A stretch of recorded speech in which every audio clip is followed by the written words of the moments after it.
بسم الله الرحمن الرحيم.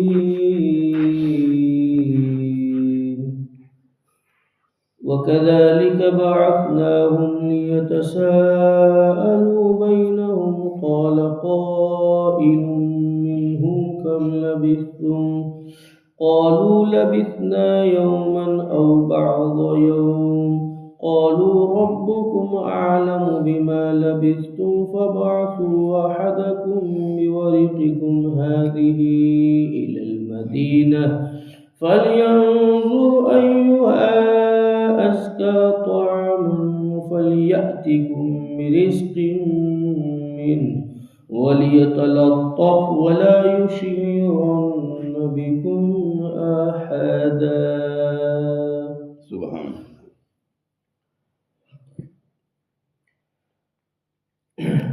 یہ زمانہ تھا دقیانوسی بادشاہ کا، جس نے لوگوں پر ظلم کیا، زیادتی کی، اور وہ ظالم جابر بادشاہ تھا، لوگوں کو بت پرستی کا حکم دیتا تھا۔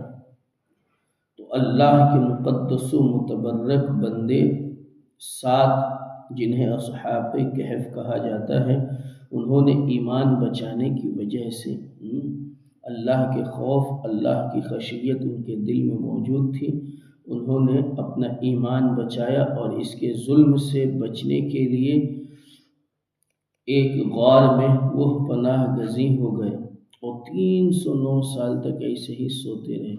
اس کا زمانہ تو چلا گیا، دقیانوسی بادشاہ کا زمانے نے کروٹیں لی، لوگ آتے گئے جاتے گئے۔ پھر ایک ایسا اللہ کا مقدس بندہ بادشاہ ہوا اس علاقے کا، جس کو بیدروس بادشاہ بولتے ہیں۔ 68 سالہ اس نے جو ہے حکومت کی، بادشاہت کی، اور جو ہے عدل و انصاف قائم کیا۔ تو اس کے زمانے میں، بیدروس بادشاہ کے زمانے میں، کچھ لوگوں نے قیامت کا انکار کیا کہ دنیا میں جو کچھ ہے بس ہم نے عمل کیا، اچھا عمل کیا تو یہیں اس کا صلہ مل جائے گا، اور جو ہے برا کیا تو یہیں سزا مل جائے گی، قیامت چے مانا دارا۔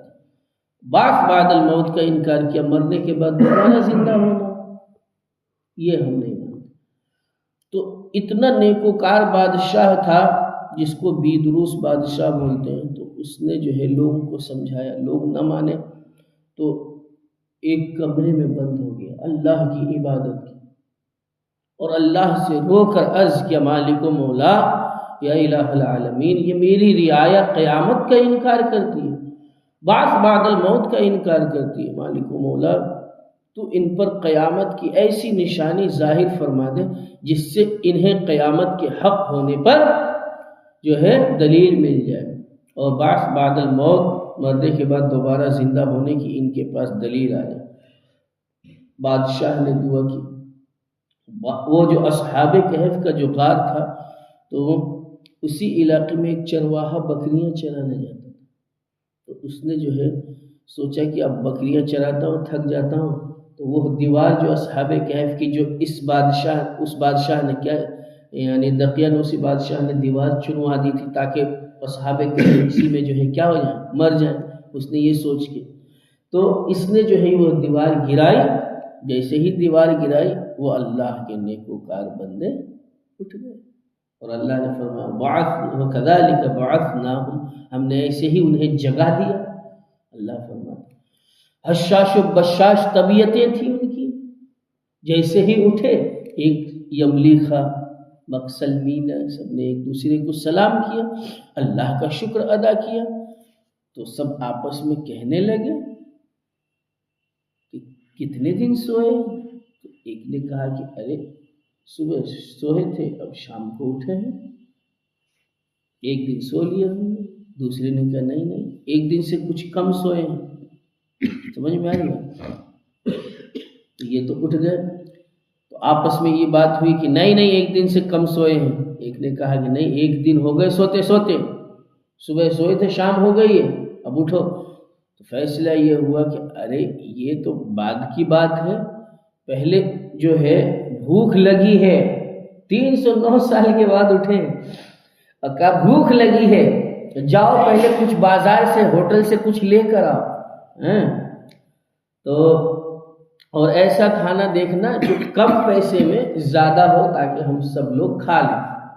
تو یملیخا کو بھیجا گیا، لو یہ چاندی کے سکے، وہی دقیانوسی بادشاہ کے سکے کچھ تھے کہ جب یہ نکل رہے تھے تو رکھ لیا تھا کہ بھائی ضرورت کے وقت میں کام آئے۔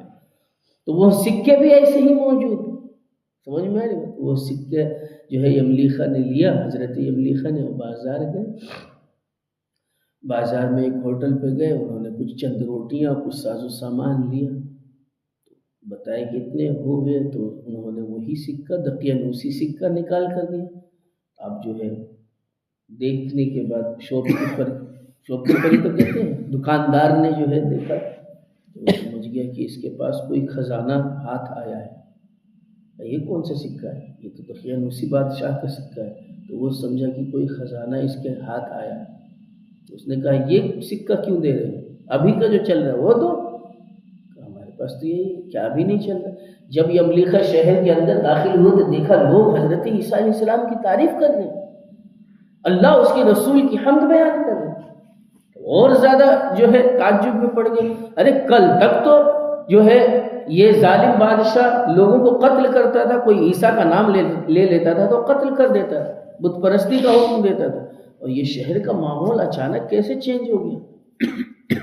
تو پھر جو ہے آپ نے حضرت یملیخا نے فرمایا میرے پاس تو یہی سکہ ہے۔ تو اس نے جو ہے دو چار چند لوگوں کو اور بلوایا، بولا کہ یہ بتاؤ یہ تو دقیانوسی سکہ ہے، یہ اسے ایسا لگتا ہے ہم لوگوں کو کہ اس کو کوئی خزانہ ملا۔ تو اس کو جو ہے حاکم شہر کے پاس لے کر پکڑ کے لے گئے، کس کو؟ حضرت یملیخا کو، اصحاب کہف کے ایک فرد۔ تو حاکم شہر نے پوچھا، تو حاکم شہر سے پورا قصہ آپ نے بیان کیا، بتاؤ ہمارے پاس کوئی خزانہ جو ہے نہیں ہے، بس یہ بتاؤ کہ اس سے پہلے جو بادشاہ تھا دقیانوسی بادشاہ، تو وہ جو ہے کب انتقال کیا، کب مرا؟ بتایا کہ یہ تو بہت پہلے 300 سال سے زیادہ ہو گئے، پہلے کا بادشاہ تھا۔ تو حضرت یملیخا نے بتایا اے لوگو، اللہ کے مقدس و متبرک بندو، ہم تو اس کے ظلم سے، اس کے ستم سے ہم بھاگے تھے، اور ایک پاس کے غار میں ہم نے جو ہے پناہ لی تھی، سمجھ میں آ رہی بات؟ تو حاکم شہر نے کہا اگر ایسی بات ہے تو سب کے سب چلو، جتنے لوگ تھے عمائدین کو لے جا کر جو ہے اصحاب کہف کے غار کے پاس پہنچے۔ اب ادھر سے تو انہوں نے کیا کہا تھا، وَلَا يُشْعِرَنَّ بِكُمْ أَحَدًا، اے یملیخا جا رہے ہو شہر میں تو کوئی تمہارا جو ہے تمہاری پہچان نہ کر لے، کوئی باخبر نہ ہو جائے، نہیں تو بادشاہ کے سپاہی آئیں گے، ہم کو پکڑ کے لے جائیں گے، ہم کو قتل